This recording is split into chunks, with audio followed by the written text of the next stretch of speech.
Ladies and gentlemen, welcome back to a brand new episode of At the Buzzer Sports, where we talk all things basketball all the time. I am your host, John Drummond, and today we are going to be talking about the first round of the playoffs and the first day of the playoffs. In more specific, we're going to be talking about Game 1 of the Los Angeles Lakers versus the Minnesota Timberwolves. Now, on Monday, you guys are going to get a recap of every single Game 1 that happened in the playoffs, but I kind of wanted to break down the Lakers and Timberwolves Game 1 because I am a Laker fan, and I just wanted to share my thoughts of this game. So in this game, we're going to be talking about some takeaways, we're going to break down some film, we're going to react to a press conference, and we're going to try and make some adjustments for Game 2. But before we get started, make sure you guys like, comment, and subscribe, and make sure you turn on your post notifications. And with that being said, let's get started.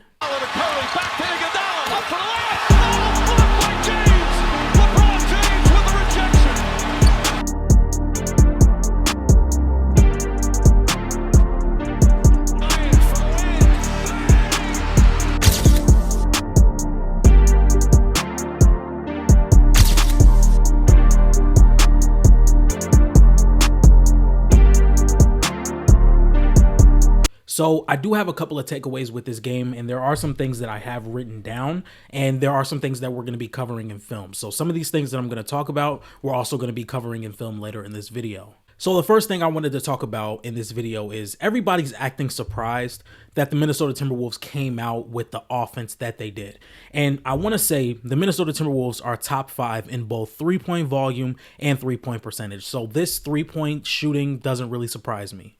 If you pair the level of three-point shooting with the way the Lakers play defense, you have a recipe for games like this to happen. And one of my biggest X factors for myself and a lot of analysts all over this platform was, how is Anthony Edwards going to be able to play make in situations where they're going to send two to the ball and the Lakers are going to rotate the way that they usually do?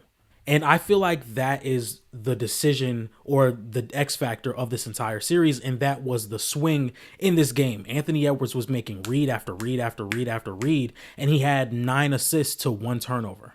And when you have Anthony Edwards that can constantly make decisions the way that he did tonight, you have 3 positive passers on the floor, whether it be Julius Randle, Mike Conley, or Anthony Edwards. And Julius Randle also made a lot of really good decisions. There was a play where Julius Randle was playmaking out of the post and he found open guys on the perimeter to knock down open shots from 3. There was also a play where he played in the short roll and he attacked Rui Hachimura in the short roll, throwing a lob to Rudy Gobert.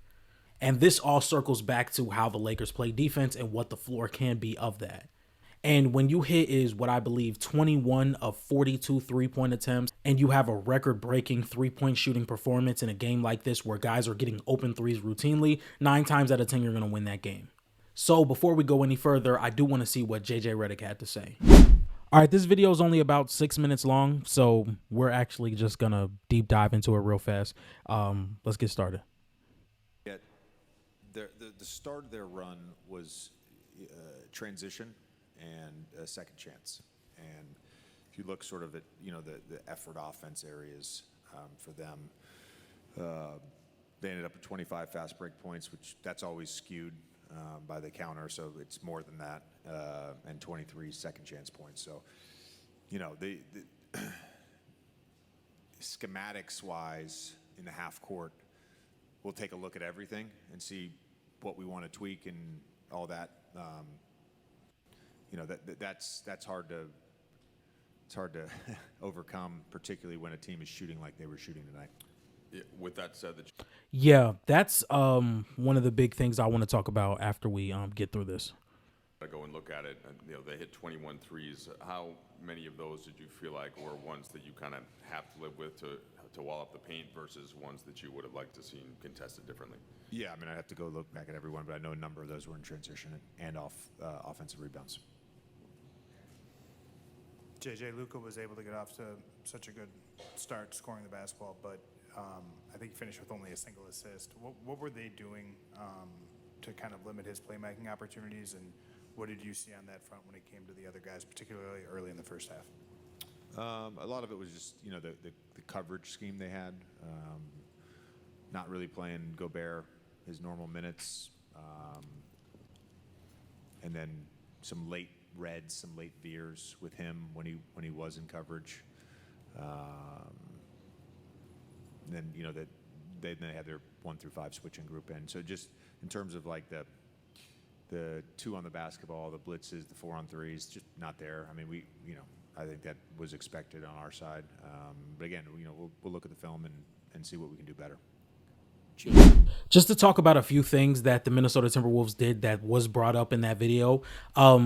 The Minnesota Timberwolves made Luka play isolation ball. If you take a look at the Minnesota Timberwolves, they made 44 field goals to their 29 assists, and we only had 15 assists. And when we have high-level playmakers on our team, and they're supposed to be a high-level playmaker on the floor at all times with LeBron, Luka, or Austin Reeves, we just weren't able to create those advantages, and Rudy Gobert did not play as much. And positive, to bring up something positive for the Los Angeles Lakers, I think some of the concerns that I had with Luka Doncic as a scorer, they're gone. They're gone. Luka Doncic has been looking really good as of late. He's been getting by his contenders, or he's been getting by his defenders, and he's been hitting his jump shot fairly consistently. Now, for the downside, I don't think Austin Reeves had a really good game. I don't think LeBron had a really good game either. I don't think Rory had a good game. I think a lot of guys that could have played better did not play to the level that we expect from them. And I just don't think the defensive effort was there either, whether it was from Rory, from LeBron, from Austin Reeves. And to be completely honest, I actually like what I saw from Luka defensively in this game.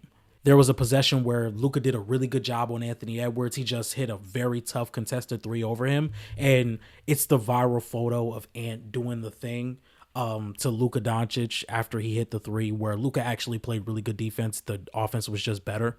And you have to know, I bookmarked that picture. So when the Lakers win this series, you know what? Let's keep the bias out of it. Now, do I think the Minnesota Timberwolves are going to go 21 for 42 and shoot 50% from 3 through this entire series? No. But I don't know how I feel about us being able to prevent those really good looks. Because to be completely fair, and I'm not a coach, but right now, after rewatching the game and watching it live, I don't necessarily know how confident I am in my adjustments for it. And I just don't know how you would be able to really fix your defensive scheme when you're not as versatile as a defensive unit to really fix your weaknesses. The reason you overload the strong side, the reason that you send two to the ball, the reason that you rely so much on people being on time on rotations and people being fast on the perimeter is because you don't necessarily have the point of attack defenders and you don't have the general rim protector or defensive anchor. So when you have a defense like that relies so much on sitting in gaps and making teams really struggle dribbling in traffic in the lanes and in the restricted area, and you don't necessarily have the speed consistently to recover, and the Minnesota Timberwolves have a team that can out-rebound you and can space you out the same way that the Lakers can, I don't know what your scheme is to really change that. And what made me so confident in the Lakers was the late game execution and how they were going to be able to generate offense so easily. And not only were the Lakers not generating offense easily, there were some things where I'm just like, you guys have to know this. For example, LeBron James, Luka Doncic, Austin Reeves, Rui Hachimura, these guys slowed the game down and tried to attack Rudy Gobert in one-on-one coverage. I said going into this series that that's not a good idea.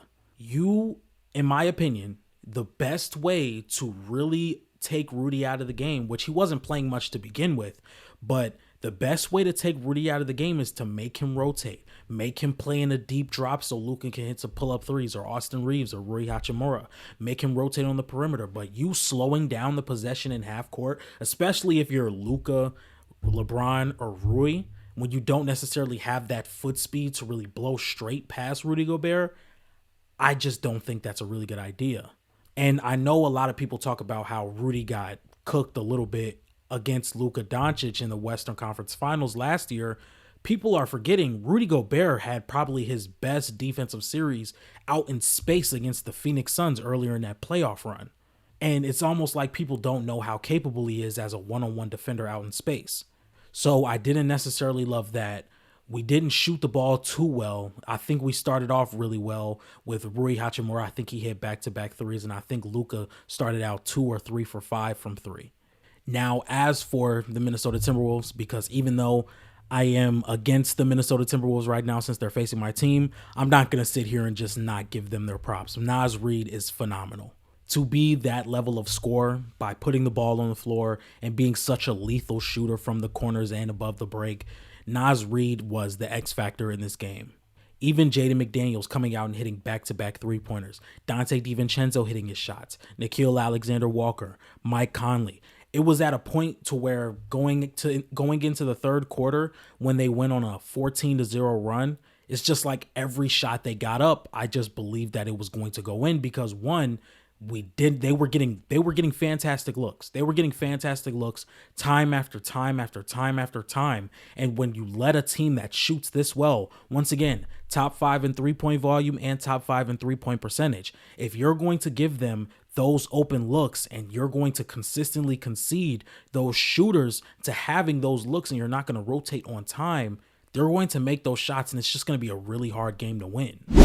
For example, the Lakers are clearly in a 2-3 zone here. And you have Austin Reeves, Luka Doncic, and Dorian Finney-Smith as your low men. And you have Gabe Vincent and Rui Hachimura attacking at the top. So I just think that we're a little too concerned. Well, I wouldn't say too concerned, but when you don't have the level of perimeter defense on the team to where you can just feel safe with them playing one-on-one, you're going to get guys like Jaden McDaniels getting looks from 3 like this. That's a really good look, and he knocks it down. Here we are again in another 2-3 zone. Rui Hachimura is going to be guarding Anthony Edwards, who I think was pitiful defensively tonight. Rui Hachimura, this wasn't our best defensive showing. Rui Hachimura was the top of the pile of shit. Rui Hachimura was not good defensively tonight at all. And his offense wasn't good either. But we are in 2-3. And Anthony Edwards is at the top of the key. And as you can see, LeBron has to show here so Anthony Edwards doesn't get a clean drive. But the second he goes back, he just pulls out a little bit and he gets the lane on Rui Hachimura. Even then, we get the stop. We can't get the rebound because 2 of our defenders are trying to box out Rudy Gobert because he's the best rebounder on the floor. And then you would say Anthony Edwards gets the rebound. Everybody's so worried about getting the rebound, so now we can't cover on the perimeter. And second chance three-pointer, like JJ Redick said, Naz Reid being Naz Reid, he knocks it down. And it's so crazy because I really like a lot of people. I really like a lot of players on the Timberwolves. I really like Rudy Gobert. I really like Anthony Edwards. I really like Naz Reid. I really like Nickeil Alexander-Walker. But I hate them right now. What do we have here, ladies and gentlemen? Julius Randle on Austin Reeves. They were getting that all game. They were getting it all game. So what happens when you have Austin Reeves as your low man? What happens? You create rim pressure. Julius Randle does fumble the pass a little bit, but Julius Randle playmaking out the post. What's Jared Vanderbilt doing? Playing the gaps. Overcommitting to Julius Randle around the paint because there's nobody that can protect the rim on the floor for the Lakers. So Jared Vanderbilt has to play closer to Julius Randle, and therefore Julius Randle reads it instantly and swings it to Naz Reid. Naz Reid is going to knock down the shot effortlessly. Another thing, what happens when you send 2 to the ball? What happens? Especially when you have somebody that's really good in the short roll and somebody who's limited vertically in Rui Hachimura. So you dump it off to Rudy Gobert. Rui Hachimura is standing there trying to defend the rim. And what happens? You get a 2-on-1 scenario. Austin Reeves isn't going to be able to do anything with that. Julius Randle makes a really good pass. It's an easy lob. Things like that happen. And I've been saying this for a while now. Dorian Finney-Smith has to start. He has to start. I'm sorry. We are too limited defensively in our starting lineup for Dorian Finney-Smith not to start. I've been saying he's been needing to start since he's been traded to the Lakers. I think you can put him in front of Ant. I think he still provides a lot of shooting. I think Dorian Finney-Smith needs to start in this series. Also, I did not hate what Jared Vanderbilt brought. He brought a lot of that fight that we needed because we were just getting beat the fuck up out there. Vanderbilt came in and he led the run. He did a lot of grimy shit on the floor that really would show like, look, man, we can fight too. Yeah, we maybe got smacked up a little bit. We may have got punched in our mouths, but we can fight too. Even if we lose game 1, we can fight in game 2. We can fight in game 3. So I don't know how you would be able to implement him into this series, but he has to find a way on the floor. We just need guys, as much guys as possible, that we don't have to immediately send to for, immediately shift our defense over for. We need to have as much players on the floor as possible. And another thing, I think we did a lot of show and recover against SGA in the Oklahoma City Thunder, where Austin Reeves would come up and plug a driving lane and then recover back to his man pretty quickly. Rui Hachimura has done it a couple of times. Luka Doncic has done it a couple of times. Also, LeBron has done it a couple of times. And I think we did a lot of heavy show and recover instead of really just collapsing and sending two to the ball immediately against Shea when we played the Oklahoma City Thunder, to where you would see Rui Hachimura plug a driving lane and then recover to his man, or you will see Austin Reeves plug a driving lane and recover to his man, to where we can try and get contests up for threes as much as we possibly can and really deal with Ant taking a lot of bad shots. Because I think one thing I noticed was you were necessarily giving up better shots than the ones you were giving up with Anthony Edwards. I mean, I think Anthony Edwards does get to the rim a lot of times in these possessions, but there's also a lot of possessions where you're still sending two, even though it's clear that he's about to pull up for a mid-range shot that he shoots 38% from. So I would say, now, once again, I'm not a coach, but the two things that I noticed were those two, which is I think Dorian Finney-Smith should start to bring us somebody that we can trust defensively on the floor. And then maybe you should try more show and recover. And I didn't hate zone. I just think the effort was not there. So, ladies and gentlemen, if you guys like this type of content, please be sure to like, comment, and subscribe. I really appreciate everybody watching, and I really appreciate everybody that's showed love to this channel, and the more we grow throughout the time. And with all that being said, don't forget to like, comment, and subscribe on your way out, and hit that post notification bell, and I will see you guys tomorrow. Peace.